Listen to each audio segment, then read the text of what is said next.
Bonjour mes amis, c'est Rémi d'abord, au micro de RCN 90.7, vous écoutez le son de la différence.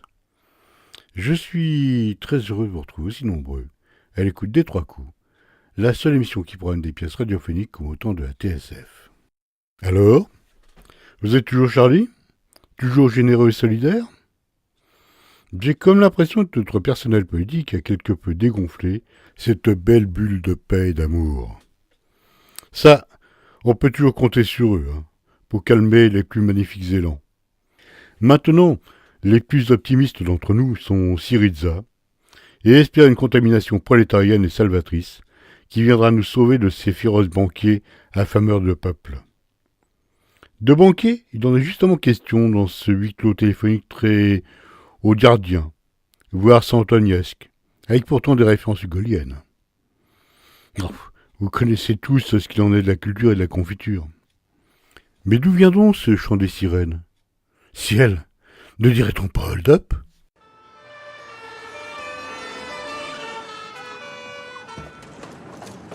Ici le commissaire Javert. Nous avons branché une ligne spéciale.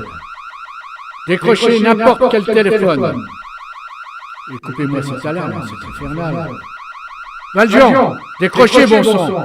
On va pas y passer la nuit. Allô? Oui? Qui demandez-vous? C'est le commissaire Javert. Bonjour Valjean. Heureux de vous entendre. J'aurais détesté envoyer la troupe sans sommation. Ah, comme ils souillent de mes deux cœurs. Ils font maison de retraite, ok? Je te croyais parti depuis des illustres. Vous êtes drôlement conservateur dans la flicaille. Mission exceptionnelle, comme qui dirait, en souvenir du bon vieux temps. On discute, tu relâches tes otages, tu sors bien gentiment avec les mimimes en l'air, et moi je retourne taquiner le goujon. C'est pas beau programme ça? Si, c'est pas mal. Sauf qu'il y a un ou deux trucs qui me défrisent. Quoi par exemple? Que je taquine le goujon? Je peux taquiner la blette si tu préfères. De toute façon, je bouffe pas de poisson. Ah, t'as tort, commissaire. C'est très bon pour la santé. À propos de santé, qu'est-ce qu'on fait? J'ai 40 bonhommes dans la rue. Je leur dis que c'est bon, que tu sors dans 5 minutes sans faire de vagues, ou j'appelle l'instance pour nourrir tout mon petit monde. Sans compter que ça va bientôt être la sortie des bureaux. Je te dis pas le merdier que ça va faire dans le quartier. Tu connais les gens. Dès que tu perturbes leur train-train, faut qu'ils trouvent un responsable. Et là, t'es pas loin de devenir l'ennemi public numéro 1. Ouais, cause toujours beau, merle. Dans ton scénar, là. Je deviens quoi, moi, avec mes mimines dans les nuages? Ben, je te mets une bonne tape sur les doigts et je t'offre la croisière de ton choix, tout frais payé. Ouais, ça tombe bien. Je connais pas les Maldives. Je verrais plutôt Fleury ou Clairvaux, moi. Mais je peux te fournir des posters pour décorer ta piole. Franchement, si on peut même plus faire confiance aux vieux copains. C'est pas que je m'inquiète, mais il faudrait peut-être prendre ces décisions maintenant. Il se fait tard et je ne cacherai pas que le préfet s'impatiente et que même le ministre... Ah ben, je les comprends.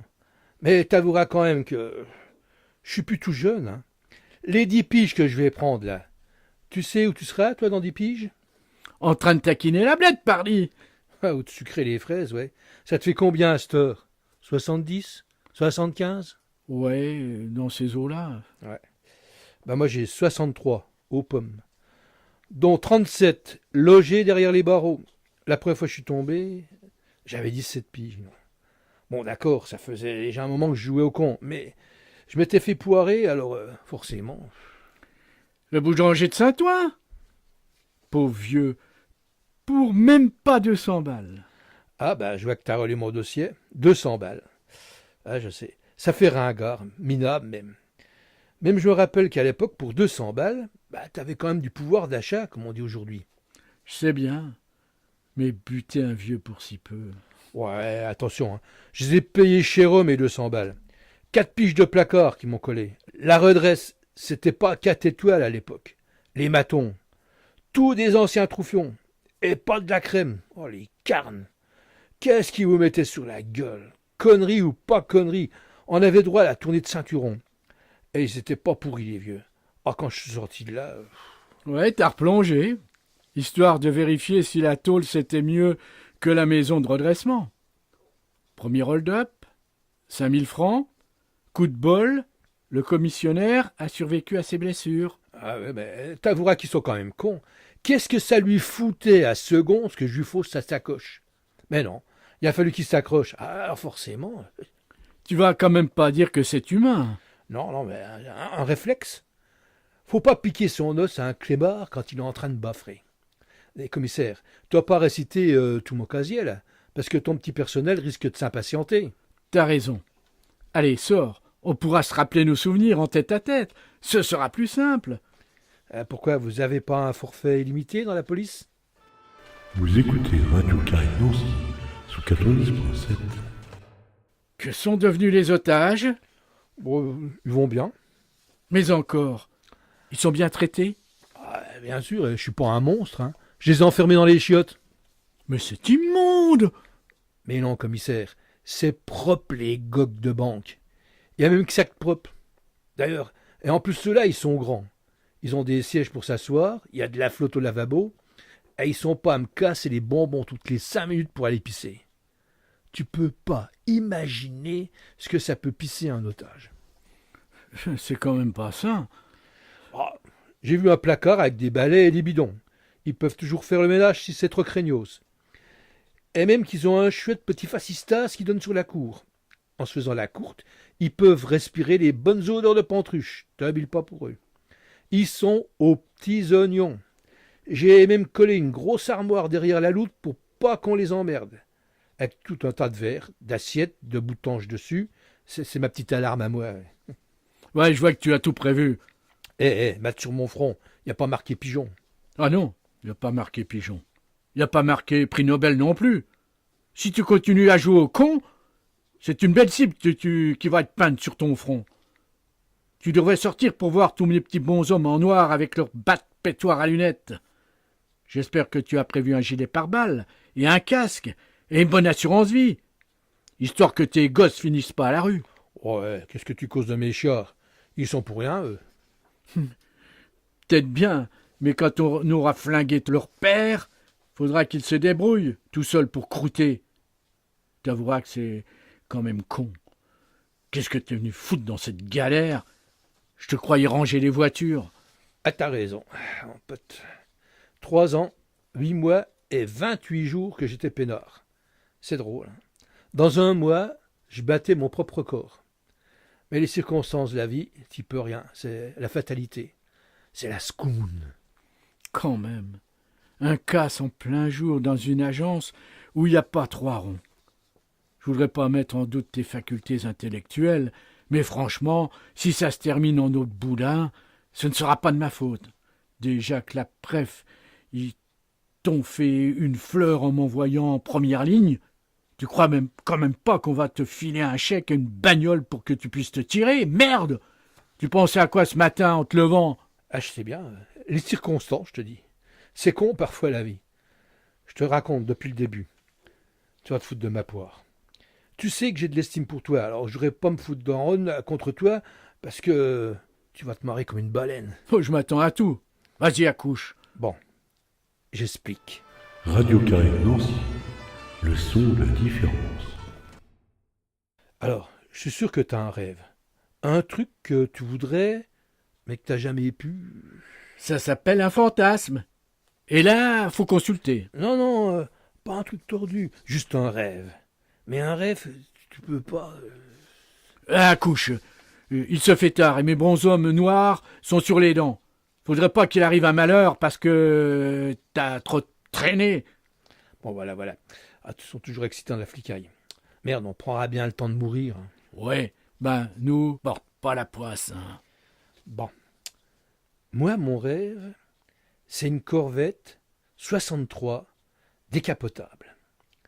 Depuis que je suis tout chiard, je rêve de cette caisse, bicolore, cerise et ivoire.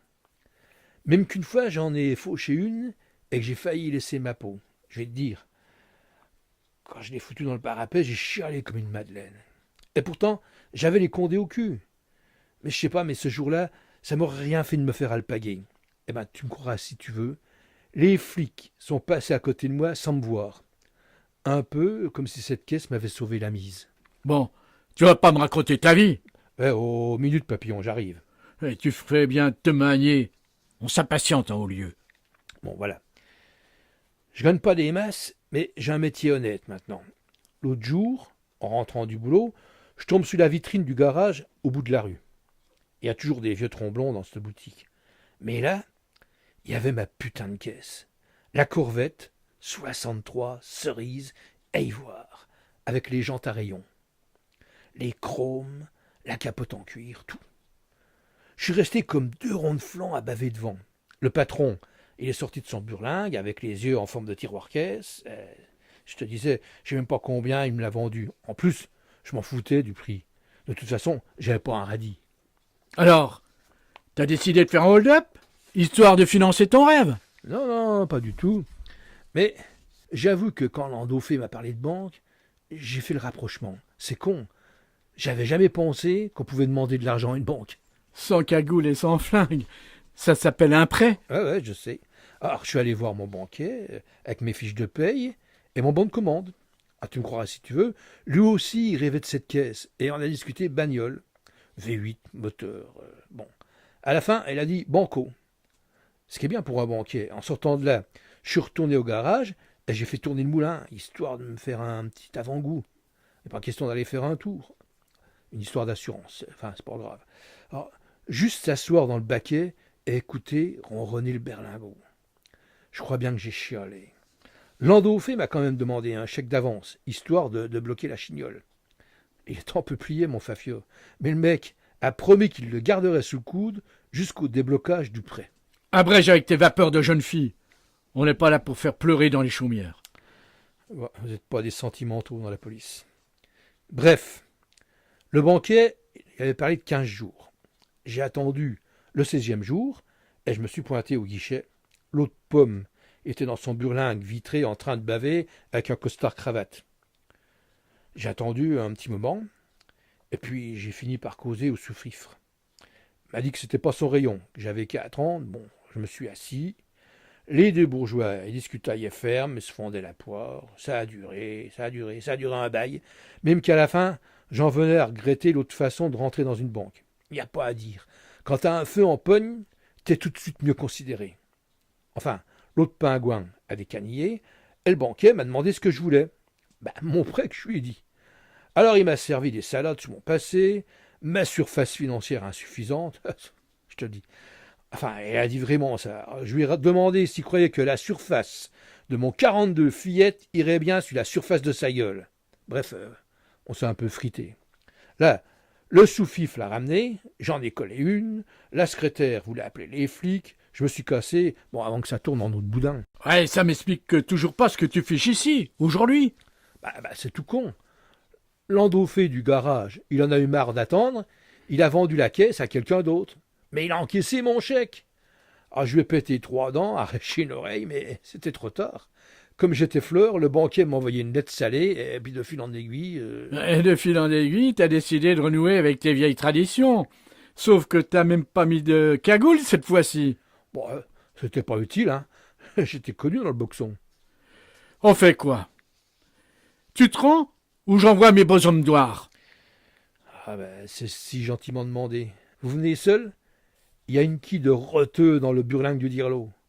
On pourrait se la liquider entre 4 yeux. T'es quand même barge. Tu mets les pattes en l'air et tu pousses doucement la porte avec le pied. On va passer te prendre.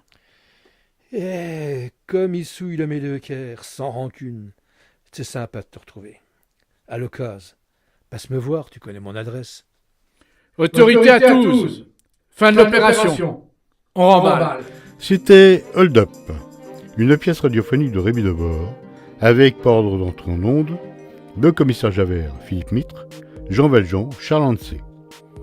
Le scénario, les dialogues et musiques additionnelles étaient de votre serviteur.